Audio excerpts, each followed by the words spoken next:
I think contaminating or using the word contaminate as if your sexuality can poison or deteriorate someone else's sexuality is wild. Yeah. It's crazy. Like, you can't just say something like that. Well, do you think, go ahead. I mean, so I'm just trying to look at how he's viewing it. He's like, okay, if she brings her girlfriend around my other children, they're going to, basically seems like they're going to be influenced by her to a degree. He look at it like a choice. Yeah. Do you think that could happen? Like, I mean, my sisters are 20 years older than me, and so they already married and got kids and this, that, and the third. But I don't think I've ever looked at anybody older than me or whatever and saw that if they liked the girl or whatever. And I was like, oh, well, I want to try that. Can I ask y'all a question? Can I ask you a question? Yeah. You remember the first time you liked the boy? Yes. You remember it just happened, huh? Yeah. What about you? You remember the first time you liked the girl? Yeah. Did you choose to like her? No. It was just before happened. you even knew. It was before you even knew what that little thing was for, right? I didn't know there was a choice in the matter. Didn't know it was a choice to be made, right? It just happened. I can remember liking my pre-K teacher, being like, dang, I like, those are some pretty feet over there. Like, I remember thinking that as in pre-K, not knowing what I wanted to do with them. It's not a feet. But hold on, I can't necessarily. It's not a choice because some people do choose. Like you some can people choose to do it, but that's not necessary. Saying that you actually are a gay person and somebody tells you, I've been like this my whole life, believe them. Right, because but you've that's been not straight your whole life.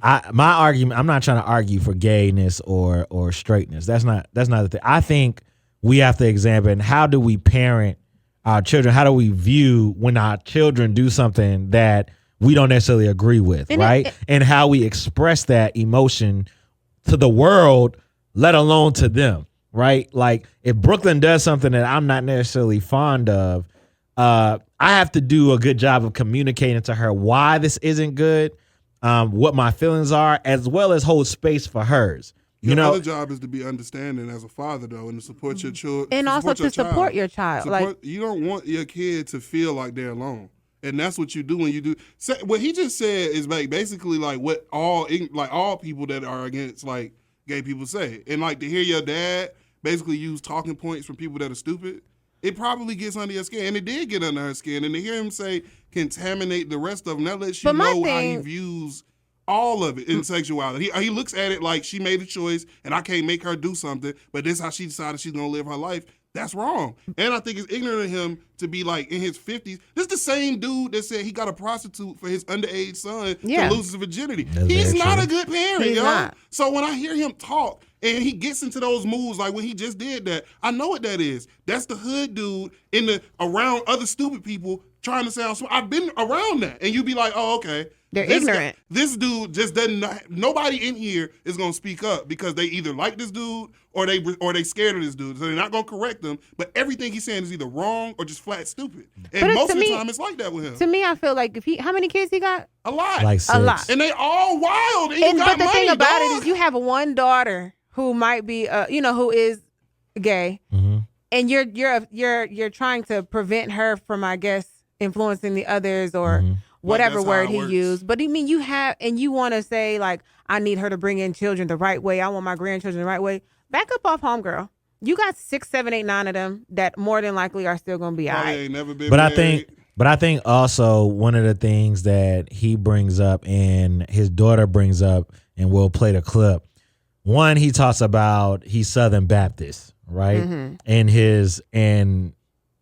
that speaks to like his faith of Christianity and stuff like that, right? I'm a Baptist. We can't have the gay house. So there's that. There's also where he's like he takes care of his kids, right? And she talks about how she can never say he's not a good father because he takes care, but she does talk about where there's other components outside of provision that he lacks in. And I think that a lot of times again, I always say this, two things can be true at the same time. You could be misinformed and you can have a warped reality of how things are and how you should approach things, but you also can take care of things and be there for your children in a different way. Before we gotta go to break, to me personally, and I've had this conversation with my cousins, I had this conversation with my mom before in an argument, a heated argument. It's a difference between being a provider and handling your business as a grown-up. You made those children. It's your job to take care of them. And yes, you fulfill that job and you do it well. You make enough money to keep me clothed, to keep me fed, to keep me involved in these things. Are you actually a good parent? Are you a good parent? Do you take care of me mentally? How are you when it comes to my development socially? How are you when it comes to where I'm going to be education-wise? How are you when it comes to what my mentality is going to be? How are you when it comes to, yo, I'm sad. Can I talk to you? Can I be around you? If you're not doing all that, you're not a good parent. Making enough money to keep your kids fresh and to keep them fed and to keep them in clothes and cars. That's just a little bit of That's your job. That's your job. Like, you don't get credit for taking care of children you made. I'm sorry, bruh. I'm so tired but that of that. Again, and we'll come back to it after break. It comes from how that parent is. It's a whole generation Bruh, of parents that do that. This is a black thing. It This is is a black. It can be a thing, black yo. thing, and it can be a generational thing as well. Most of these dudes think that if they pay for stuff and if they make sure that you have stuff. I just had this conversation. I just had this conversation last week with somebody. Yo, you bought your son a prostitute before he was 18 years old. You're not a good parent. Yeah, I don't think that's the smart move. Yeah. I don't think that's the best move. He told people he did it, X. Yeah, I know. Think about how smart you are to tell people that you bought your underage son a prostitute, but you'll get on TV and talk down on your daughter because she like girls. But Boosie represents a group of people who are the same way. That's all I'm saying. Yeah. It's like it's not just him. I'm Southern Baptist, but I'm in the streets and have a bunch of baby mamas. We'll come back.